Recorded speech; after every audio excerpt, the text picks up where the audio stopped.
relationship education and counselling. So that is almost a specialized area in itself. Okay, so when we talk about relationship education, we are not talking about the couple comes to you and they've got a relationship issue. That's relationship counselling. Okay, so when they come to you and say, like, we're fighting, we don't communicate, that is relationship counselling. Relationship education is actually what we do before there's issues. Yes. Okay, so before the couple reaches an issue, and this normally happens, or is supposed to happen, before they get married. So in some circles it's known as premarital counseling. So we're just going to go a bit on a journey with this, and it also includes a sort of relationship education. Also talks about stuff we do at schools, work we do with children in relationships, about relationships. So that's a whole area that you can focus on if you feel like I want to focus more on relationship education, and then you go around and that's actually what the organization Red Frogs, they do that a lot, where they do education about relationship programs. They also have specific programs which they do closer to schoolies. They have quite an interesting one close to schoolies, where they say don't make your parents grandparents over schoolies.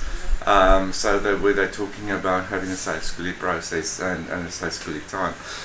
So relationship education is an interesting field. Relationship education generally works with couples who are currently satisfied with their relationship and hoping to prevent relationship distress and breakdown through a focus on building the foundations for a positive life together. So these people are happy with their relationship. They're in love. They think like, he's the man for me. She's the woman. I want to spend the rest of my life. I want to spend all eternity. Sometimes it gets to be a bit of a shock when you actually say to them, do you know how long the rest of your life will be? And then they like look at each other and like, whoa, this is quite long. But they're happy. They're happy people. They're in good situations. But we are there. The key is building the foundations for a positive life together. So we're building a foundation. So in relationship education, we actually talk about stuff that might happen. Where when we go into relationship counseling, we talk about stuff that happened or is happening. He did this, she did that, or we're not talking, we're not communicating, that sort of stuff. With this, we are trying to prevent that. So this is a preventative measure. And as far as I know, I'm not so sure how it works, but as far as I know, the government actually brought out a grant for this, where they are actually giving couples X amount of sessions, premarital sessions for this sort of thing. Efforts or programs that provide education, skills, principles, help individuals, a person not in a relationship or a person without his or her partner, and couples, both partners participating, to increase their chances of having healthy and stable relationships. So the focus here is actually on a healthy and a stable relationship. So we are trying to help you to realize what you're going into. And I think a lot of people in relationships, or especially young people and school kids, I worked with quite a few school kids, and what's interesting about the school kid situation is that they fall in love on a Monday, and they'll come to you and say that I've met the man of my dreams. He is amazing, he's wonderful, he's the best thing ever, and then by Tuesday it's all over. And next week Monday she meets the man of her dreams, the best thing ever. Okay, so that happens a lot in schools. The other thing happens also, there's also a flip side to the coin, that a couple will meet at school and they will actually get and stay together. That's not everyone, but for example, my my mother's brother passed away about 3 weeks ago. They've been married 58 years. They met when she was when she was 13 and he was 16. Wow. So they met with 13 and 16. They started dating on high school. After school they got married. They stayed married for 58 years. They were like, and they were still in love till the end. Sorry? My best friend at school. Yeah. So they she was married at 17. Yeah. There are absolute exceptions to the rules. So this is also possible, but we are trying with this education, this relationship education, we are trying to educate them about what the relationship is about and what will happen in the future. So we're going to sit around and talk about what do you see, what is a relationship, what do you want from a relationship, what do you know, this my mother-in-law always talks about some people. They say they are married they are in love with falling in love. You know, it's like there are people out there who loves to fall in love, that butterflies and whatever, but the butterflies don't stay forever. No. I mean, the butterflies in the beginning is like, oh, it's so great, and then later on when you actually also when you're married, stuff happens. It's like, oh, we need to rekindle this. We need to go on date nights and whatever because we're starting to just live normal, ordinary lives. So part of this is to actually prevent the couple from going into a situation where we don't know how to cope. Okay, so what we're talking about, okay, this is from a government site, so you're welcome to look at it's actually a government site where I got this information from. So it is on your handout, you don't need to write it down because I've got awesome handouts for you today about this. In Australia, more than 1/3 of couples go to premarital relationship education before they get married. That's not bad. That's pretty good. 1/3 of couples go to this. Okay, relationship education incorporates more programs and is available in more settings. The traditional setting for this sort of thing was in the church world. Most churches will have a premarital counseling session or a premarital counseling course, but this is no longer just in church world. It's also now in secular world. You can actually go to premarital counseling with a counselor or with an organization. I know guys like Relationships Australia do premarital counseling, which is awesome. We need to do this, and we actually need to motivate more and more people to actually go through this process before they get married. Okay. Relationship education is not restricted to engaged couples preparing for marriage and is not only church based. In Australia, Australian programs are mostly offered through religious organizations. So in Australia, most religious organizations still do this. There's lots of pastors in religious organizations that say that I will not marry someone until you go through this. And then there's also organizations, I don't know how civil celebrants do their thing, but I know there are some of them that probably will also offer this service on how to do this. Relationship educational programs can also be run as part of other programs, including antenatal classes, parenting programs, school curriculum, rebuilding after separation and divorce programs, in which relationship education material can be embedded. So there's different sort of programs which they can put this relationship stuff in. And I have a question. No, I don't have a question. What I do is, where I previously worked, we had an antenatal program with the young mums, and they actually brought this into, like, the midwife. It was the midwife who was talking to them about relationships and what they see. It's for both the young couple. Yeah. And it was really good. Yeah. It's good. It was really good for them. It's good. Yeah, because there's stuff that needs to be discussed, which they don't normally discuss. It's like, because the problem is that you don't go through these things. You get married, you hit your like when I did the workshops on marriage. I mean, on the marriage timeline, there are specific times when the couple will reach some sort of crisis or some sort of hurdle, and the year 2 is one of them. So those sort of things are, when they've gone through this, they probably will be able to communicate better and will be able to know what's the plans. Right, so this is quite important, and it's great to know that in Australia this is actually happening quite often. Markman and Rhodes described the types of programs is an umbrella term for relationship education. So there's the various programs, as we said, but the umbrella term of it all is relationship education. Couple enrichment and enhancement programs, typically marital health promotion interventions aimed at helping couples increase their levels of marital satisfaction. So this one, obviously, they are already married.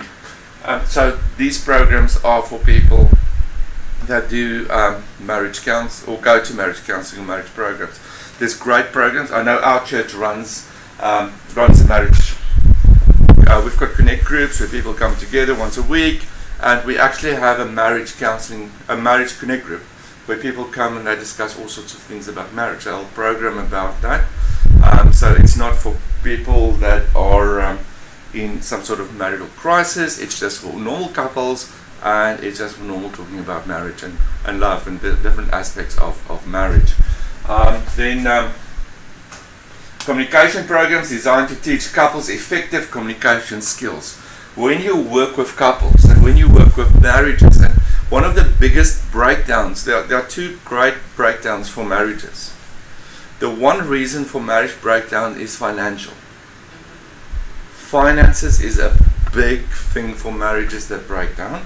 The other one is communication. We don't communicate. So those are the two main crises or the main issues. And obviously with communication breakdown, we get all sorts of other stuff, like that's when affairs and those sort of stuff come in too, because then we don't talk to each other, there's no communication. I go and look outside for communication. She goes look outside for communication. That's what the crisis is. And then the other one is obviously financial. One spend more than the other one, that sort of stuff. That sort of stuff needs to be sorted before we get married.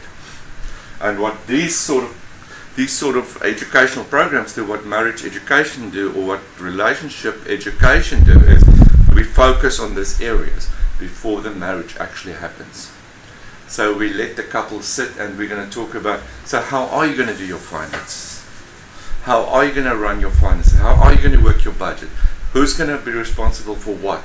Those sort of stuff happen in the pre-marriage education programs. Then the other thing is we talk about communication and communication skills. You will find that when you do counseling, whether it's single counseling or whether it's individual, like a woman coming to see you individually because of an issue in her marriage, or a man coming to see you, or a couple coming to see you as in couples counseling or marriage counseling, one of the main issues will be communication. You will find they communicate, but they don't listen. You'll find that sometimes the couple will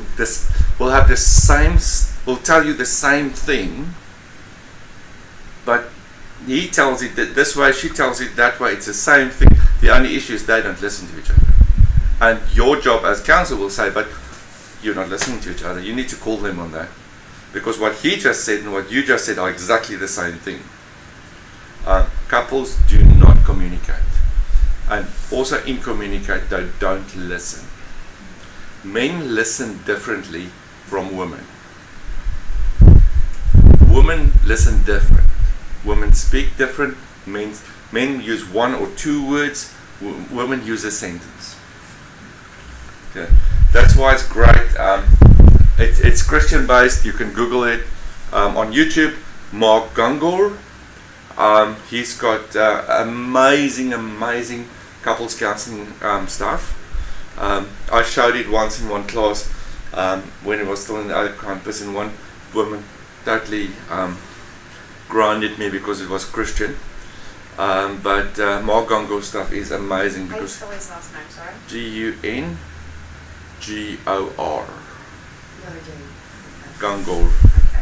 Okay. He's hilarious. He also has one where he talks about the man's brain versus the woman's brain. And it's so funny. It's absolutely so funny because he's actually got two mannequins, the man's brain and the woman's brain, and how it discuss, and it's actually how we think. And it's actually a great thing to just watch on your own. There's like, I think his whole marriage thing is actually on YouTube. It's brilliant. It's really brilliant. So go and look at it. Even if you're non-religious, go and look at it. Because there's so much truth in how the man's brain and the woman's brain differ, and how we communicate differently. Where the woman is, and he explains that, and that's what we know, the woman is the gatherer, the man is the hunter. Territories, so he sets out his territory, the woman gathers, that sort of stuff, but we don't do that in the world anymore. We do it like in our home. So certain stuff that irritates the woman, like, usually is basically part of his way of setting out his territory, and the stuff that irritates the man is basically her part of gathering. Because in the years, like earlier years, the women went out in the field and they gathered the food, and the men were the hunters and the gatherers and stuff like that. So it's all playing a big role for all of us. Alison Armstrong is another good one. Who, sorry? Alison Armstrong. And she does the man's brain, woman's brain. Men are the hunter, women is a gatherer, and everything else like that. Excellent. I went to marriage counselling once, and my counsellor actually did Alison Armstrong to both David and I, and showed us the differences. He's speaking English, but a language completely different to the way I was speaking. So that's also a great book. We're actually not on marriage counselling at the moment, but a great book to read. You get it at Coron Bookshop, Coron and South Springwood. You can also order it online. It's called Love and Respect. It's actually talk about a vicious cycle in the marriage. Man wants love, woman wants respect. Okay, she doesn't show love, so he's not showing respect, and she doesn't show respect because he doesn't show love. So it's a vicious cycle. So it's a brilliant book that shows actually in the two areas, because that's man wants respect. He doesn't really. His focus is not on love, while woman is on the love part.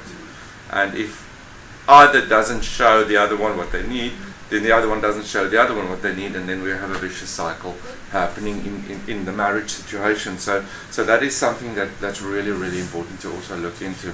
So it's love and respect. Love and Respect is the book's name. I actually think it's about $10-15. Not sure at Coron. Great bookshop actually to go to. It's a Christian bookshop. Springwood. If you go, it's a turn off where you turn off to IKEA. Yeah, but you go on that side of the highway, other side of the highway, basically then you almost go straight into Coron. There, it's on a corner, it's got a lovely coffee shop too. So it's actually, if you, I can speak Koorong. Yeah. ING.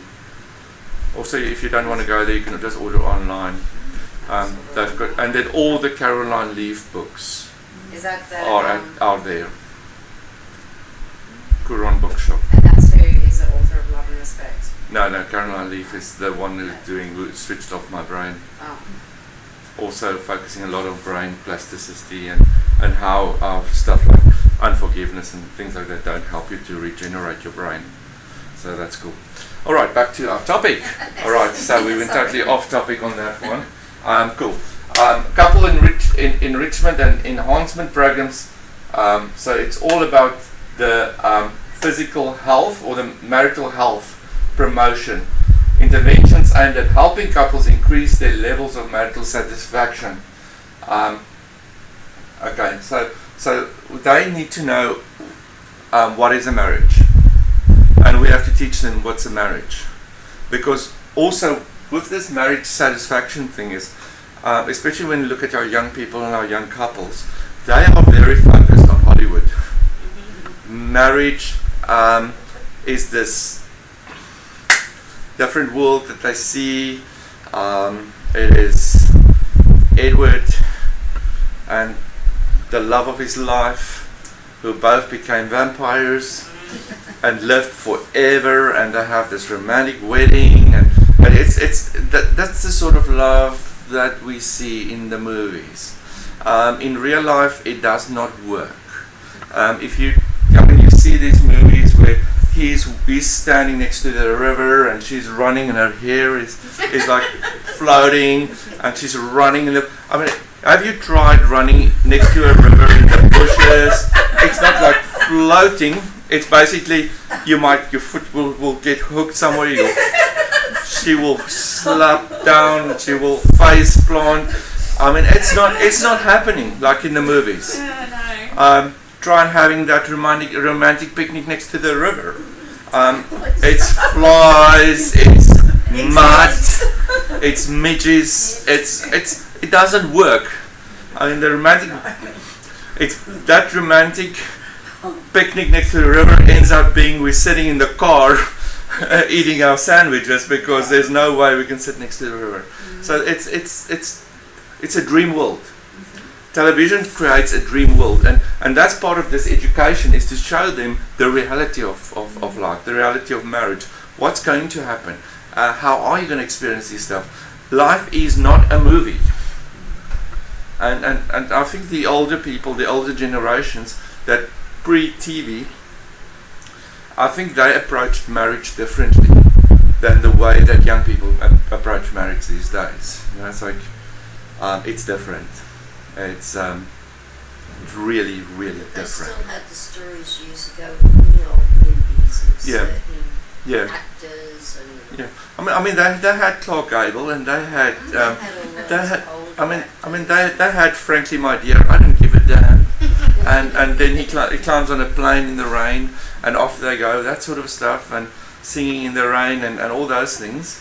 There was a lot of rain involved in the older movies, but today it's different, and Sunshine Beach, loving BMWs, which is cabriolet BMWs, and Cinderella stories. which is not I mean the white horse is now a white BMW cabriolet or a Porsche or a whatever, which also is not actually the reality. So it's a shame that we couldn't teach this at a much younger age. Before they ever get to relationships, because people do go into it. I don't think any era missed it. You go in there thinking that's all romantic and it's all going to be that way. And it's going to be forever. It's forever. It's very, very the romance is forever. It's not forever. You stay in love. Yes. I struggle with the idea that I don't love you anymore, because it's like if you fall in love with someone, how on earth do you fall out of love? Yes. And then also we're doing these marriage vows, love and respect, obey, whatever for the rest of my life, and then I don't love you anymore. They say they love them, but they're not in love with them. So Yeah. where does that come into? The in love falls apart, because you see we're in love and I then think it's the word love that gets misinterpreted. get misinterpreted, and the part of this love story is building a life together, building a life together in goodness and in health, or in sickness and in health, in rich and in poor, till death do us part. Yes. So do you think it's made a big difference in a lot of things because people live as de facto now and not take the seriousness of I think that relationship? plays a role because we're not as serious. But even television they don't take it seriously anymore. No, they don't take it seriously. I mean, No. it's if you look at like the Married with Children program, I mean that makes a joke of marriage actually. Even The Simpsons, Marge and Homer, and it's like it's not. You don't really see these families on TV. That's these happy married families. I mean, look at Home and Away. I mean, first of all, in Home and Away, if there's a wedding, there's always some sort of crisis at the wedding. Yes. Either a bomb explodes or something Yeah. happens, Yeah. but also there's always something happening, and they never last. The marriages just never last. The sad So thing it's is, an acceptance to everyone else, though, Yeah, isn't yeah, it? Then it's yeah. saying, you know, Yeah. you don't have to. yeah. They didn't. I mean, they were good. The older programs like Little House on the Prairie, Yes, oh, yes. you know, they were this happy family, and even the Waltons, you know, Seventh Heaven. That was a Seventh- good show. Seventh Heaven was, Father knows best. yeah. Even what the Brady Bunch, Yes. those sort of movies or programs were like, But I think But- they didn't show the true of the struggles in the marriage to work on it. The Yeah, Brady Bunch is always happy. yeah, that was happy. Yeah, there was a But little I think lesson. around that time, that's when divorce started happening.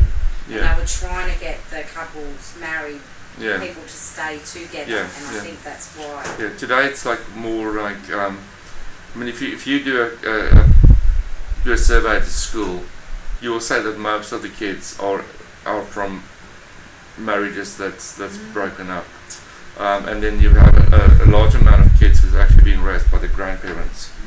So you get grandparents who become parents again when they're supposed to be just grandparents. So the world that we live in has changed. And that's also where counselling comes in, and where we come in, and we have to bring in a positive message, and also helping people to actually also realise before they make this commitment what is it about. I mean, we idolise people like Commitment's not as strong. commitment's not as strong. No. Commitment's not as strong, and that's not only from men's side. In the past, they said men struggle with commitment, but also women. We've got this both ways. And then we have people like the lady, she passed away a while ago, the one that had so many rings. I think she was married 9 times. Oh, you're talking about Elizabeth Taylor. Elizabeth Taylor. Yeah, Elizabeth Taylor, yeah. She likes the feeling of in love. Yeah, that's like in love, That's and a lot of marriages. yeah, it's a lot of marriages. Although she married one guy twice or something in but still, yeah, Richard Burton, she married him twice. But still, these are some of our role models. These are some of the people we look up to. There are some people that's still married. You know, after many years, they're still married, and they are also actors, and they're positive. But the mainstream is like, what's happening there? It's not like they take their vows seriously. No, or no, anything, no. is it? No. You know, like they want to be married in a church, they want all the, you Yeah. know, the outfit and everything to go with Yeah. it, but not really taking it to Not the serious. no. I think kids today seem to feel like being happy is a right that Yeah. they should have. So the minute something's wrong Yes. and they're feeling unhappy, instead of looking at what the problem is Yeah. and how to fix it, it's just like, well, I'm not happy with this. I don't want to stay here. Yes, That's yeah. right. I want to say, It's Yeah, that's almost right. like just changing dresses Yeah. or something. You know, Yeah. like, I don't like it anymore. and then also for some, especially for girls, we have an issue called the father wound, where they have an absent father, or they have a father that's not there, and they need a father figure. So the first guy that comes along and sort of looks after her and cares for her and is good for Yeah. her, sort of takes, instead of having the romantic role of I want him to be my husband, she almost places him in a position of father, because she needs a father figure. So and that's one thing that I see of girls that marry very young, and there's an absent father. We sometimes, and not all the time, but sometimes we get that the reason for this is that this person needs a father figure. So they need someone to look after them. Yes, that's right. And sometimes we get the same way swapped around, where he needs a mother figure. I had someone a while ago who was starting to dating this guy who doesn't want to go out in the world and whatever, and she acted as the mother. And I said, like, do you want a child? You know, do you want a child or do you want a boyfriend? You know, what's happening there for you? So it's important that we look at these things, and also we look at our relationships, and we look at where we're going to go with this relationship before they actually get engaged or get married. change, there are implications. Right, so that's why we're talking about counselling. Prevention programs, which are divided into 3 groups. We have universal prevention programs for all couples, usually starting when couples are young and happy, aiming to keep couples happy. So we universal prevention couples, where we talk about all the issues that can come up. Right, so the prevention is not, we're not trying to prevent them from getting married. The prevention is for them actually to be realized what can happen. So what can happen if I get married? How will my life change? What will happen when we're married and we hit our first roadblock? Let's say the roadblock is financial. He loses his job. What will happen? We get selective intervention programs for couples at risk of distress or divorce. So when they are already married and they are at risk, we intervene by having counselling, marriage counselling, or couples counselling, or relationship counselling. And mostly this issue is a big communication issue. A lot of those issues are communication, but also sometimes we get the third party or something like that happening. And a lot of that also is because we didn't have premarital counselling, and suddenly there's stuff happening which, let's say, he says to her, so when are we going to start looking into starting a family? And she says, I don't want kids. It's like, we should have talked about this before, because I want 4 kids, and she's like, I don't want any kids. What's happening there? What's happening in this situation? Right, and then indicative programs of couples in the early stages of distress. So if they are starting to become this stuff happening, it looks like there's little indications of starting to communicate with other people outside the marriage, or we're not communicating anymore. Suddenly we start to focus a lot more on our careers, on our work. The normal stuff is like we like starting to become ships in the night. We just pass each other in the hallway. He comes in, she goes out. That sort of stuff. So there's a lot of stuff. So that's why we have different sort of counselling, or different sort of plans which we need to address and look into for our couples. What does the research tell us about effectiveness? Relationship education programs have been found to be generally successful in short term in improving 2 most common tested outcomes: communications and relationships. So the outcome proved that it helps with communication and it helps with the relationship itself. The communication is they actually teach skills, because we don't teach skills, and that's one thing at school level which they can actually start bringing in a bit, is communication skills. How do we communicate with other people? I'm not only talking about within the relationship, but how do we communicate with other people? People don't communicate.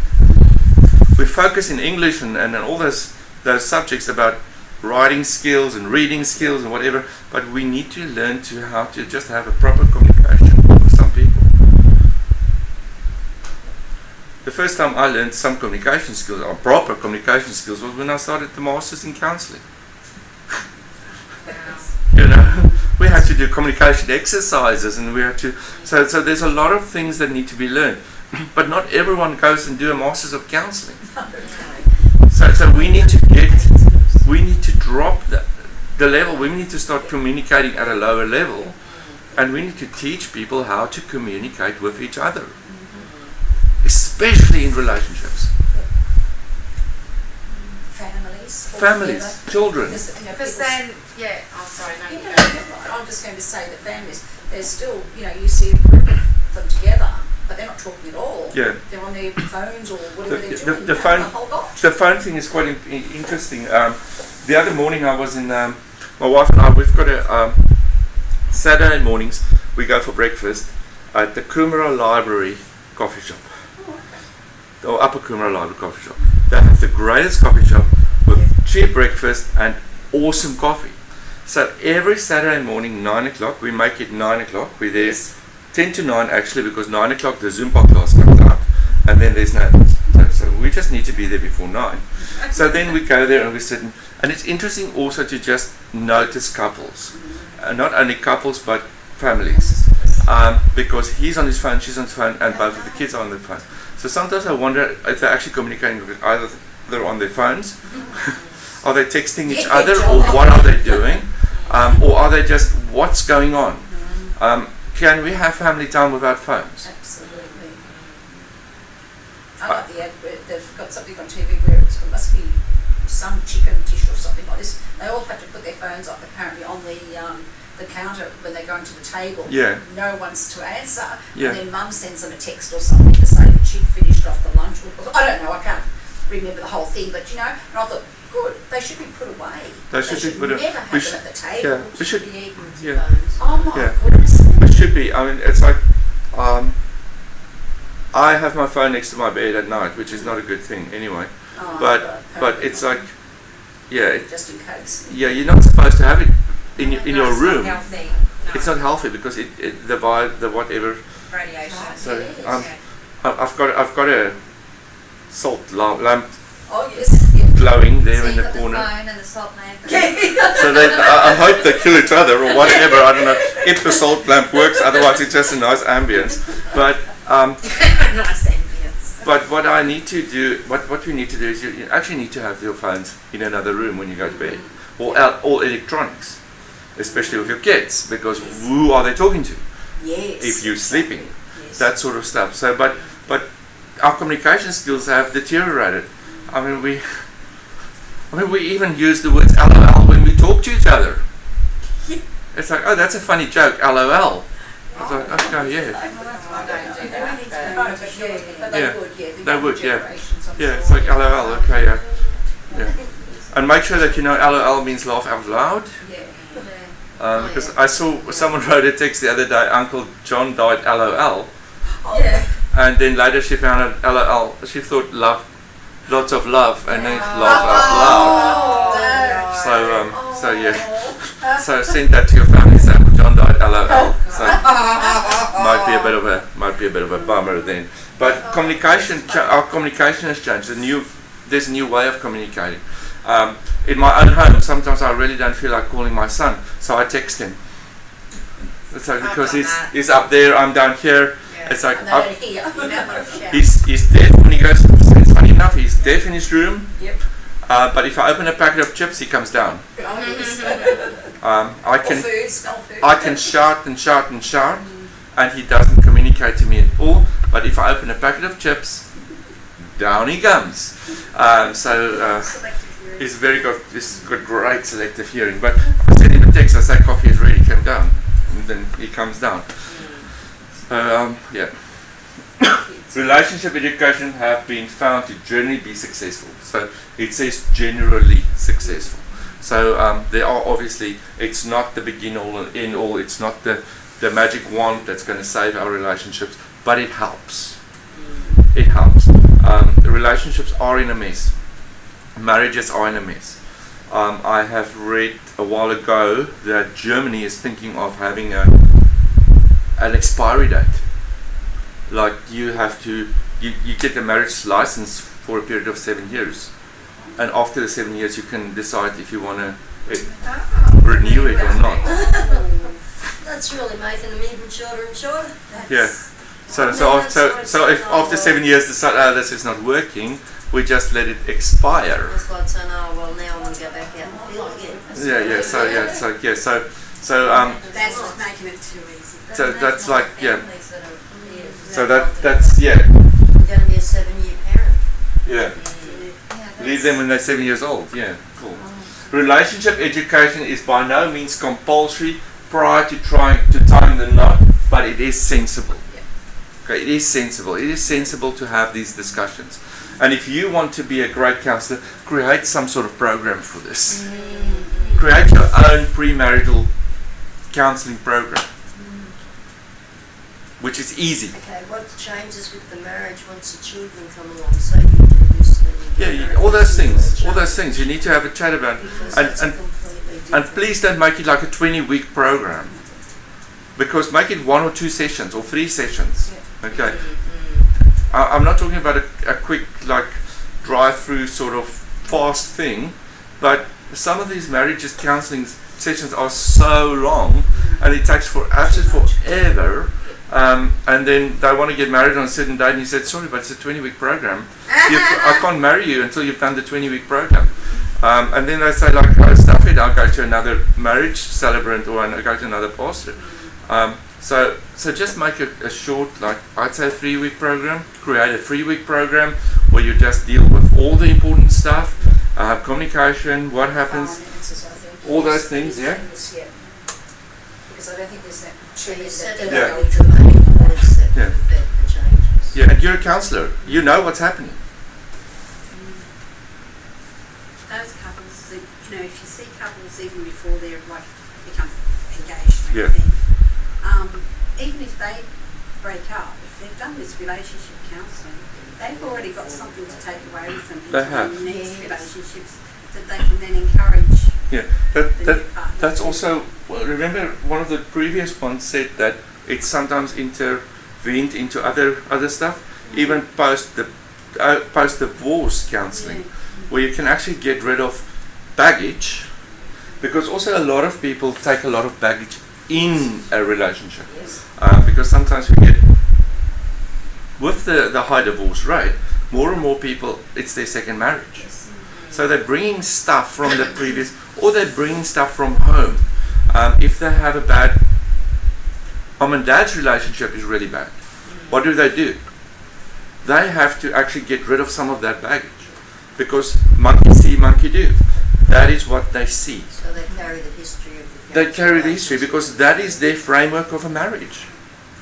If they're in a marriage where there's always fighting, always arguing, they see that as normal. They see that that's how a marriage is. Where you need to help them to break that cycle, and you need to show them that marriage can be different. So, and marriage is not The Notebook or whatever you see on TV. Okay, so many people feel that counseling or relationship education is only for people who are having problems, experience a lot of conflict, or just not for them. If you are in a relationship, chances are you will benefit from relationship education. The other thing is, always seeing a counselor is not when you are in trouble. It's good to have a counselor which you see on a regular basis, maybe once a month, once every 2 months, even though you are not in trouble. Okay, important to note that. Just get used to having someone to talk to every now and then. Get yourself a good counselor, see them on a regular basis. When you go through a hard time, it's not an issue because you're already in the process of talking to someone. It's just easy. Just build a relationship. You've got your rapport. Build with your counselor, and you continue. It is so good. Right. Okay. The purpose of relationship education is not to fix problems, but to create strategies and understanding. So we don't fix the problems. We don't even know what the problems are, because in most cases there are no problems. We're just trying to teach them strategies, give them tools, put some tools in their toolbox that when they're married and they go get through some bad times, they can open their toolbox and have these specific tools which they can use. Okay, alright, this is just subjects covered. You can read the notes anyway yourself, or you can go to the website there. We are talking about in marriage counselling or pre-marriage counselling or relationship education, personality differences, your differences in personality. He might be an introvert, she might be an extrovert. That sort of stuff. Sometimes the extrovert wants the introvert to be an extrovert when we go to a party, and that causes conflict. Lifestyle expectations. She doesn't really care about the big house and the car. All she wants is a little home next to the beach. He wants to live in the city, in a penthouse. There's conflict happening. We need to discuss that before we get married. Right. Communication and listening skills. Teach them how to listen. Teach them how to communicate. Conflict management. How are we going to handle our conflicts? How does your mom and dad handle conflict? My dad handles conflict by not speaking to my mom for 2 weeks. Okay, great. That's how we deal with conflict. But you're not taking that into your marriage, are you? My mom gets upset and she breaks 10 cups. Okay, so how's that working for you? Are you going to do the same? No. Or his mom gets upset and his mom would say she'll burn all the dinners out of spoil, to spoil them for a week and just be spiteful. Okay. Financial management and also sexuality. What's a sexual view? Some people have weird sexual views. And unfortunately some of that comes from movies. Yeah, no, that's true. A lot of stuff comes from movies. In the past, when in the past, especially with men, men had the community of men that they sat under. They went through this process of initiation processes and whatever. The community of men taught them a lot of stuff. The women in the community taught the girls a lot of stuff. That's how we spoke about this. This is how it worked throughout the ages. And suddenly we have Hollywood. So our generation gets Hollywood. So we have 50 Shades of Grey, and we have all those sort of stuff that talk about sexuality. And you take this into your marriage, and suddenly it's chaos. And they bring other people into the marriage, because in that movie there were 4 people in this sexual relationship. So we need to talk about this. No interest. We need to talk about this, okay? We need to know what's happening, That's okay? probably a subject in it though, the pre-marriage counselling a lot of people wouldn't even think of. Yeah, they need to talk about sexuality. Yeah. It's important. It's important in pre-marriage. Well, I And suppose also, it depends on that. I would add, how many children are we going to have? And are we going to have pets? Because pets can also be an issue. If he's a cat person and she's a dog person, what's going to happen? Or are they going to have guinea pigs? What's going to be? That can be conflict. If she wants a dog and he hates dogs, or he's allergic to dogs, there's conflict. So try and speak. Different goals, different things. Where are we going to go? What are we going to do? Do you want to be a career woman, or do you want to be a housewife? Do you expect your wife to be a career woman, or are you one of those that expect her to stay at home? Same sorts. Do you expect your husband to be the sole breadwinner? What do you expect? And those sort of things are needed in every discussion before we get married. We need education. Okay, all right. We never discussed this because we're in the older generation. Okay, and we also didn't have the community of men and the community of people. We had neighbors, the old version. That's right. Or the old Home and Away. That's difference now. Eh? The early home days were really good. Early, they were a bit more, Realistic. they stayed a bit longer before they left. So, it is better to have a chat about the important stuff before we get married. Right, and as a marriage counselor, or as a counselor, and you want to focus on pre-marriage counseling, which is a great area to focus on, write your own program. You don't have to use other people's programs. You have common sense, and these days common sense is not that common. So use the common sense you have and write a program.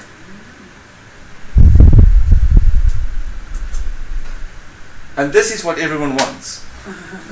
And they lived happily ever after.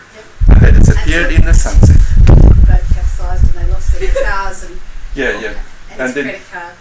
yeah, and she's upset because that's her dad's guitar which she borrowed. Yeah. That sort of stuff. But this is what we want them to be. Happily ever after. Unfortunately, that's fairy tales. Because there's not really the happily ever after. There is stuff going to happen. There is going to be arguments. There's going to be problem children. There's going to be.